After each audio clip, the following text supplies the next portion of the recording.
How's everyone doing today? It's your boy JJ Domination, and I'm a little under the weather, I guess you could say, because of the pollen and allergy season coming along. But I'm gonna deliver this video. We're gonna be talking about what happened day one of the NBA playoffs. Yesterday was very wild. 3 of the lower seeded teams won their game one, and Golden State basically took care of business against the Clippers. But let's go ahead and start in chronological order with the first game that started.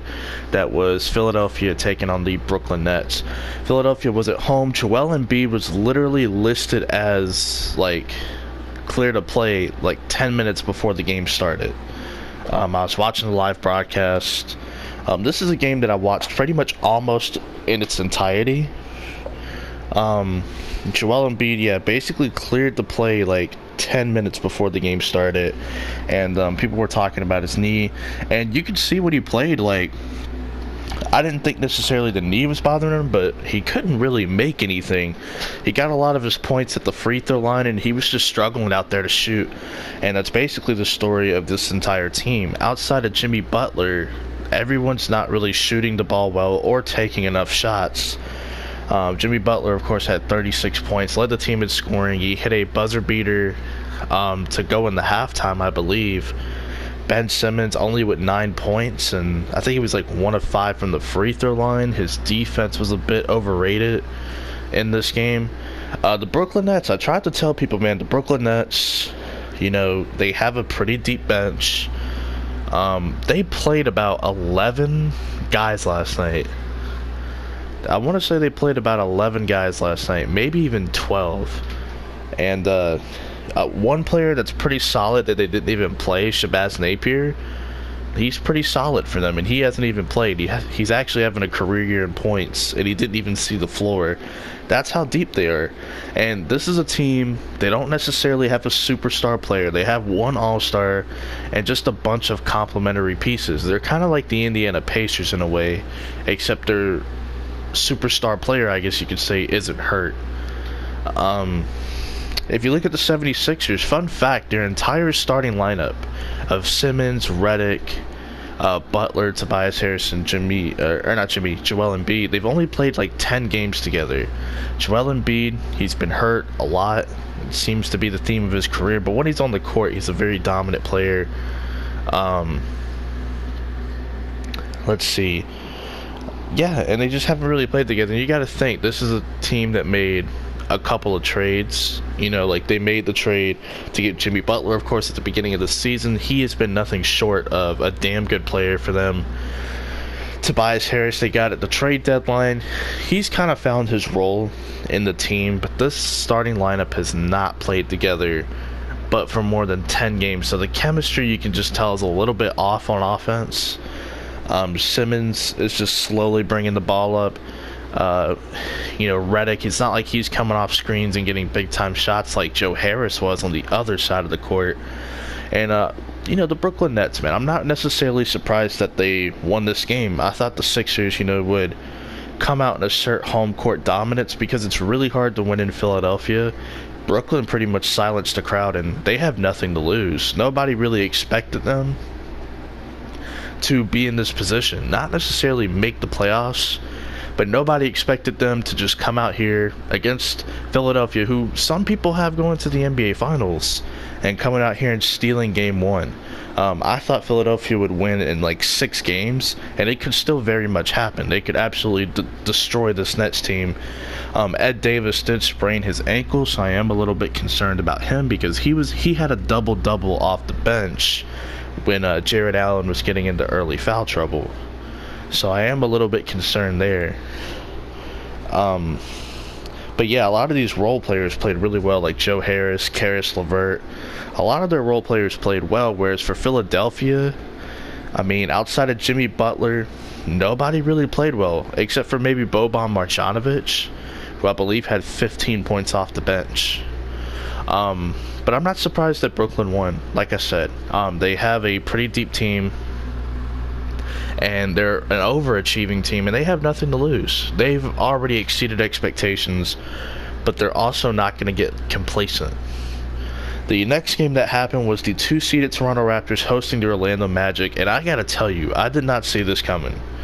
The Orlando Magic beat the Toronto Raptors. The Orlando Magic, last week, around this time, they didn't even know if they were going to be in the playoffs. They were still fighting for their playoff spot.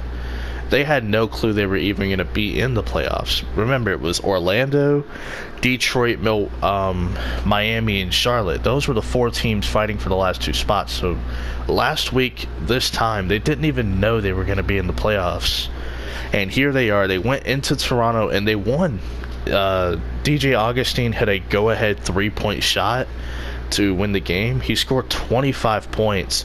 And, a lot of people were saying, oh, the Orlando Magic need a point guard. But DJ Augustine, who I believe is the oldest player on that roster, I mean, he absolutely helped this team out tremendously. 25 points, led, I want to say, everybody in scoring throughout this game. I think Pascal Siakam had 24 points.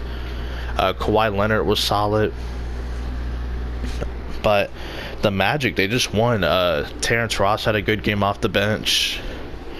It's very weird because Toronto just has this reputation of not being a good playoff team, and Kyle Lowry has not been a good playoff player.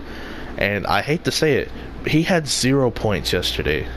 He went 0 of 7, 0 from 6 from the 3-point line, 0 from 2 from the free throw line. He just couldn't buy a bucket. Now, luckily for him, he was able to get 8 assists and 7 rebounds, so he was effective in other areas. But just imagine if he hits 2 of those shots, they win the game. Kyle Lowry he didn't look good. He didn't look good, and we're going to talk about his former teammate DeMar DeRozan here in a little bit. But a very disappointing performance from Kyle Lowry, and a very underwhelming performance from Toronto overall. Kawhi Leonard and Pascal were the only 2, really good players for them. Gasol was okay. But then you look at Orlando. They're another team not even similar to Brooklyn. They're worse than Brooklyn. But what I mean is they have nothing to lose because they're the Orlando Magic. They've been bad since Dwight Howard left, and that's pretty much been the status quo. They've been pretty bad since Dwight Howard left. This is the first time they've made the playoffs since 2011, so they have absolutely nothing to lose. Getting here is already an accomplishment for them. Next, we have the Golden State Warriors facing the LA Clippers. Now, this was an interesting matchup because this is 2 of the best 3-point shooting teams in basketball. The number 1 3-point shooting team is actually San Antonio, but they don't have the attempts necessary to really qualify for that. But percentage-wise, they shoot better than Golden State and the LA Clippers. They just don't take a lot of them. But anywho, Steph Curry, a big night. I believe he had 38 points. Kevin Durant was solid. And even Draymond Green had a good game. Everyone was dogging Draymond Green about how terrible of a year he was having. And, him and Westbrook were voted the most overrated players. And I was like, yeah, you can make a case for Draymond Green for sure about him being overrated. But in this game, he was hitting threes. He was passing the ball pretty well. I think he had 18 points. Draymond Green had a solid game. And like I said about DeMarcus Cousins, they're going to use him sparingly. He has a minutes restriction. He did get fouled out, but he played 21 minutes, and they did use him pretty sparingly as well. I believe Iguodala played more minutes than he did. And yeah, that was pretty much the story of this game. It was Steph Curry had a big night. Kevin Durant and Patrick Beverley got ejected from the game. They were kind of trash talking, getting in each other's face. Let me just say this about Patrick Beverley. He wants to smoke with everybody. He's very confrontational. He's a pest. He's picky. But he's one tough dude. The upbringing he's had and just his NBA journey, it's just a lot different from other people's. So he's always ready, for the face-to-face, for a fight. It doesn't really matter. So I respect the heart. This Clippers team, they were close for a little bit.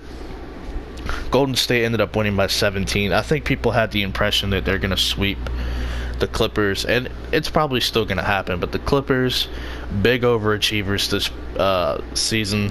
A lot of people had the other LA team, the Lakers, making the playoffs, but they didn't for obvious reasons. But the Clippers, what they have been able to accomplish has been special. I would like to see them get a game on Golden State, but you're asking a lot out of a team that doesn't have a superstar player. And then finally, the 2-seeded Denver Nuggets, the young team in the playoffs facing the experienced, savvy San Antonio Spurs team. DeMar DeRozan, like we talked about, used to play with Kyle Lowry. He had an 18-point game, but he was pretty impactful. You know, he was posting up on the smaller guards, which he does a lot in the mid-range. He was playing some pretty solid defense throughout. And the Spurs, man, those role players, Derek White absolutely posterized Paul Millsap. Pretty much bodied that dude. You just look at the role players, man. The role players on this team, Davis Bertans hit a big 3 down the stretch. LaMarcus Aldridge was kind of cold throughout the game, but in the fourth quarter, he got it going a little bit. But you look at this Denver Nuggets team, it's not like they were blown off the court. They lost by 5 points. And really, they lost by 1 point until the Spurs, got fouled and had to hit free throws. So it's not like they're completely outmatched. I think this has the potential to go 7 games. I had San Antonio winning in 6. But this absolutely has the potential to go to 7. Mike Malone, he's never coached in the playoffs. The Denver Nuggets have not made the playoffs in 6 years. And fun fact, the last time they won a playoff series, Carmelo Anthony was with this team. So there's a lot riding on the Denver Nuggets here. They haven't won a playoff series in 10 years. And who knows, man? I mean, the Spurs, this isn't the strongest Spurs team we've ever seen. It's a very beatable Spurs team. They're the 7 seed. But they got their work cut out for them. I mean, San Antonio is a really good defensive team. They're one of the best. They're the best 3-point shooting team. They just don't have the necessary attempts to qualify for that. But they are the best 3-point shooting team. I believe they shoot 39.2, 39.3. They make, that's the percentage of how many threes they make is around 39%. They're the best free throw shooting team. They make about 81 to 82% of their free throws. So, I mean, they got their work cut out for them. This is a fundamentally sound team. They do everything well. They take mid-range jumpers, which people are, shocked because this is a 3. You either shoot threes or you go to the basket. This team is willing to shoot mid-range jumpers, and I like that because, the analytics will say take your threes or go to the rim. The Spurs are saying, we've done this for 20 years. Watch us do it again. And I like that. I like that Popovich kind of sticks to his guns. You can't really question him, okay? He's like the Bill Belichick of the NBA. He's the best coach in the NBA, period. I think he's the GOAT coach, the greatest coach of all time. So Popovich knows what he's doing. He has made questionable decisions before, but who the hell are you to question what Popovich does? When it comes to Denver, this playoff series is going to be very detrimental to their future going forward because I feel like if they can win this matchup, win or lose, I think they get good experience. It'll make them a better team next year, in terms of being battle-tested and ready to go. But if they win this series, and let's say Oklahoma City doesn't win and they face Portland, they can definitely go to the Western Conference Finals. If Oklahoma City wins, I think things get kind of interesting because of the matchups. You know what I'm saying? I think Denver, it really depends. If they win this series, they could definitely catch fire and ride the wave of momentum.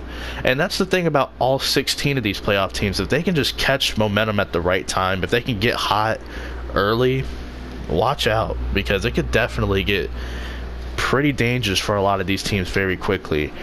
Tomorrow I'll talk about the other games that are happening, like Houston, Utah, Portland, OKC, Milwaukee, Detroit, Boston, Indiana.